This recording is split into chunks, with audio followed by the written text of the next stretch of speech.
Horarios. Bueno, esa es la primera pregunta que le voy a hacer a mi invitada de hoy.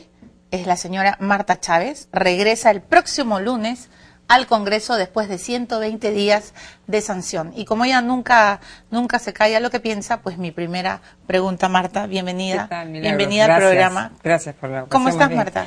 Bien, un poco cansada porque hoy día es un día, ha sido el día más Atroz. ajetreado. Sí, los lunes y miércoles para mí son bastante difíciles. Usted dicta clases, Y yo ¿no? dicto clases hasta las 10:20 de la noche. Sí. Wow, o sea que de boleto Sí, ha venido. sí, así es. ¿Cómo han ido sus días fuera del Congreso?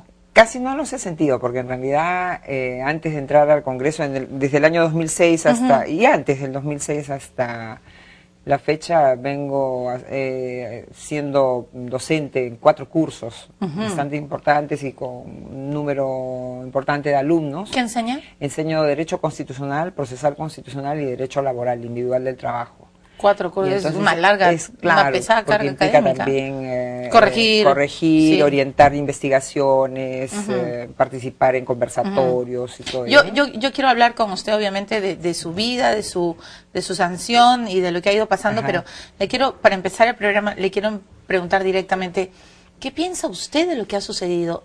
Primero, de la renuncia pedida, ¿no es cierto? Porque no ha sido una renuncia voluntaria, Carlos Tapia, y luego de todas las declaraciones que él ha dado ayer en El Comercio. Sí, bueno, sí he leído la entrevista. Yo veo una serie de contradicciones. En primer lugar, el señor Tapia, como él bien dice, está acompañando al señor Humala desde hace más de 6 años. Sí. Por lo tanto, el señor Tapia perfectamente ha sabido que en la campaña ha participado el señor Fabre, ha participado otras personas, ha habido intervención del señor Chávez, probablemente dinero del señor Chávez, y él no ha dicho nada, ¿no? Entonces ahora me extraña a mí que hoy día salga con la preocupación. Además... Pero a ver, sí, un segundo, sí. interrumpo ¿No sabía él acaso esas No, cosas? él dice que sí sabía, Entonces, pero una cosa es la campaña electoral, lo ha aclarado, sí. y otra cosa, o sea, una cosa es que él sea asesor de la imagen en campaña porque él decide qué dice Ollanta, Ya. cómo lo dice, para qué lo dice, porque así puede motivar el voto de un peruano. Ya. Pero lo que él dice lo que él critica es que luego ese asesor de imagen, con fines electorales, se convierta luego en un asesor continuo, permanente, y que además ayude ya no solo a tomar decisiones electorales, sino gubernamentales que afectan a todo el país. Pero es que a eso voy. La campaña del señor Humala, que ha tenido estas 3 etapas, un primer plan de gobierno, un segundo, y un tercera, la hoja de ruta, ha sido producto de este señor Fabre y de todos los... Entonces, yo no le veo menos importancia al tema de gobernar que llegar al poder. O sea, el señor Tapia hace un deslinde, ¿no? Sí. Para llegar al poder es válido todo. Y cuando estás, cuídate, ¿no? Pues Bueno, se supone pero para llegar al no. poder es como una guerra, ¿no? Se trazan las pero estrategias. no es así, porque el señor Humala se supone que debe cumplir lo que él fue estableciendo, debe cumplir el maquillaje que ha hecho, porque su hoja de ruta fue un maquillaje, y por eso es que fue elegido. O sea, ¿usted ¿no? todavía no le cree al presidente Ollanta Humala? Para mí es un interrogante. No, lo que no creo... ¿Usted no cree en la hoja de ruta? No, claro. Ojalá que cumpla la hoja de ruta siquiera. Pero no, vamos a hablar de la actitud del señor Tapia. Yo creo que el señor Tapia no tiene derecho a hacerse el escandalizado ahora, por favor. Él ha estado acompañando y ha visto, y cuando ha habido las épocas de los dineros que han venido de Venezuela a la señora Nadine Heredia, él no ha dicho nada. Entonces, ahora que se quiera rasgar las vestiduras porque simplemente lo apartan, eso no habla muy bien de él. Pero no le preocupa lo que ha declarado de que el asesor Luis Fabre tiene una influencia directa en la bancada. Muchas cosas me preocupan, Milagros. ¿Qué le preocupa? Muchas cosas, no solamente esa.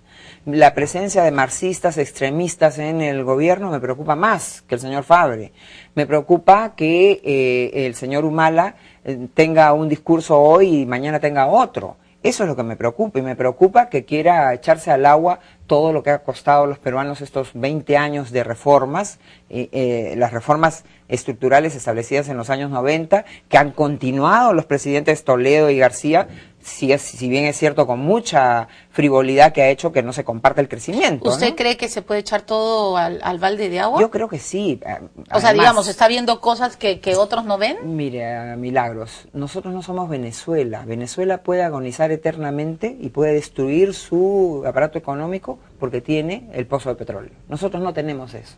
En un año o dos de incertidumbre, de terror, de desconcierto, de tomar pistas, tomar aeropuertos, tomar puertos, el Perú se viene al agua.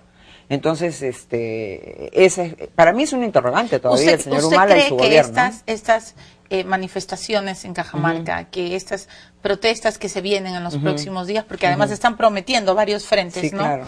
¿Usted cree que es un estate quieto para el presidente Humala, un recordatorio de sus promesas en campaña? Absolutamente, porque además yo creo que estos progresos de un primer plan de gobierno absolutamente extremista, un segundo plan maquillado y una hoja de ruta, cuando paralelamente voceros como la señora Mavila o el señor Descanseco decían, ojo, todo lo que no está en la hoja de ruta sigue, vale, Entonces, todo eso es una incertidumbre y le están cobrando. O sea, el señor Humala es prisionero de sus ofertas.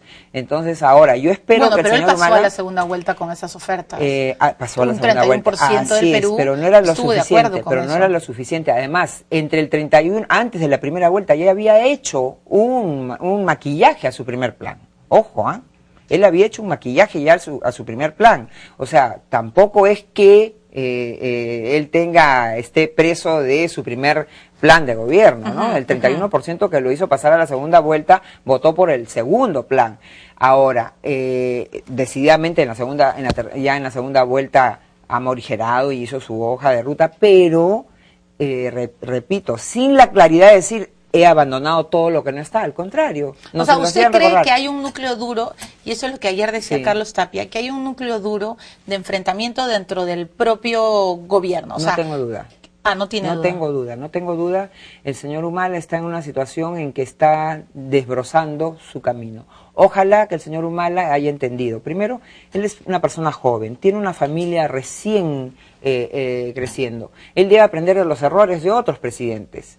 Él tiene todas las ventajas para hacer de su gobierno un gobierno exitosísimo, ¿no? Y tener tranquilidad para el futuro. Entonces, yo creo que él debe ir decantando y abandonando a aquellos que lo quieren llevar a los extremismos, al atraso, al comunismo, al socialismo que ha fracasado en todo el mundo, Milagros. No es necesario hacer ese tipo de ensayos aquí. Bueno, pero hay izquierda moderna, ¿no? Por ejemplo, estoy pensando en Bachelet, estoy pensando en la izquierda de Chile, estoy pensando en Lula. Que le ha dejado un tremendo torpeo, creo que al presidente Piñera. O sea que tampoco no es eso. En Brasil tenemos también gravísimos problemas, solo que hay un Brasil pues muy grande, pero el otro Brasil que se conoce con grandísimos problemas de corrupción, grandísimos problemas de atraso para mucha gente, de insatisfacción para mucha gente, tampoco no son la panacea. Bueno, pero son potencias, ¿no? O sea, no se puede negar que Brasil es en América. Está bien, pero lo ha sido desde hace muchísimos años, ¿no? A ver, yo quiero entender mejor su pensamiento. Entonces,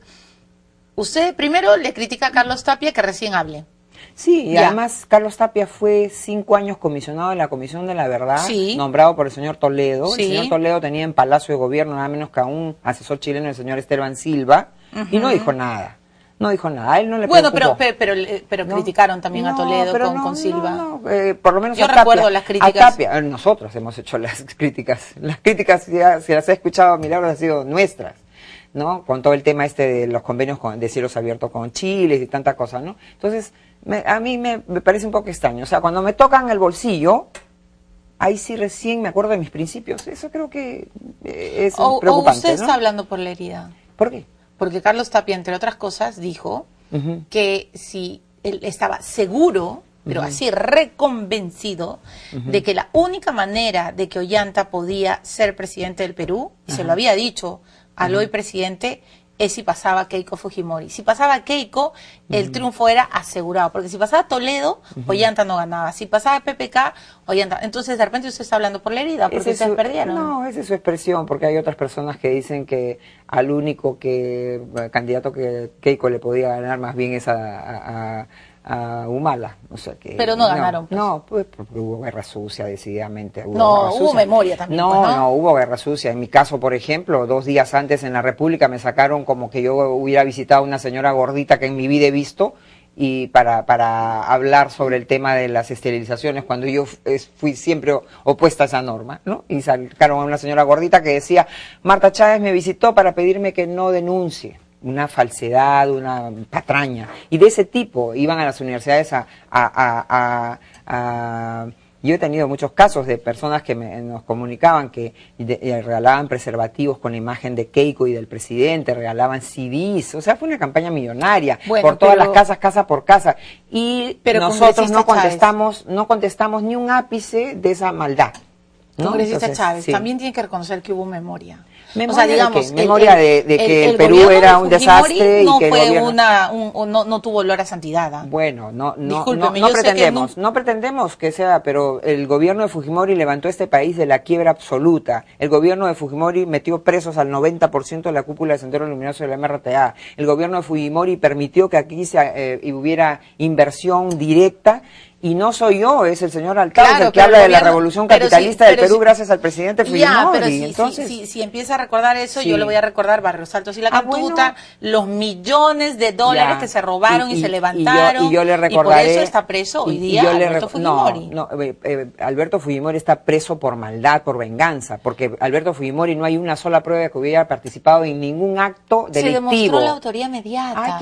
Con la autoría mediata, Milagros, mañana nosotros somos responsables de cualquier grave delito, por favor. Esa es una espada de Damocles, ese es un invento perverso que significa que el Estado peruano y todos los peruanos éramos unos delincuentes y que por lo tanto el jefe del gobierno tenía que ser el autor o responsable de los crímenes de los otros. Congresista por favor, Chávez, el presidente... Eso no resiste menor análisis. En ese momento el gobernante... Sí. Que era Alberto Fujimori, sabía lo que había sucedido. Bueno, y no hizo nada. Falso, porque a los de La Cantuta y Barrios Altos los condenaron, los juzgó el fuero militar.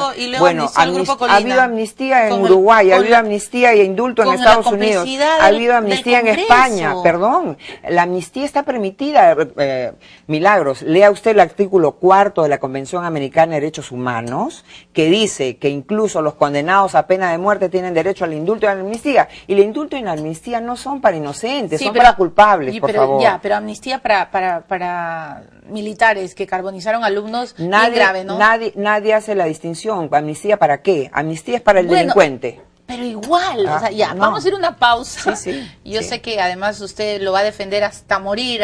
Porque creo que es una persona inocente. Pero tan inocente no parece. Le pagó una super CTS a Vladimir Montesinos y por eso está preso. Pero fíjese, Milagros, que nunca faltó un solo dólar de esos 15 millones. ¿De dónde habrá salido? Bueno, yo creo que inclusive el presidente está teniendo mucha delicadeza, pero yo en una etapa en que los países intervenían, la OEA intervenía para salvar la democracia en el Perú, cualquier país puede haber dado 15, 20, 30 millones con tal de evitar un golpe de Estado. ¿Perdón? Así es. No sabemos parte de la historia. Yo ¿De verdad piensa eso? Yo pienso que es perfectamente. Así como le buscaron a Montesinos, la OEA, la posibilidad de un asilo en Panamá. Con la venia de la OEA y con la venia de Fujimori. Y con la venia de Clinton, de Cardoso, de todos los presidentes. La venia de Fujimori. Pues está bien. Porque él debió apresarlo y meterlo... Culpen a los presidentes, pues al presidente Clinton, también de autoría mediata, a la presidenta de Moscoso. Eso es una exageración. Es que esos son los extremos a los que se quiere llegar. Vamos a ir a una pausa. Yo siempre... Además digo que hay que escuchar a todos, aunque uno no esté de acuerdo. Está bien. Y que cada uno saque sus conclusiones. Exacto. Nos vamos a una pausa, pero al regresar sí le quiero preguntar, ¿por qué si Fujimori es tan santo como usted dice? No es santo, ninguno de nosotros somos santos, somos seres humanos, cometemos errores, pero de ahí a que seamos delincuentes, eso es otra cosa. Voy a regresar con mi pregunta después de la pausa.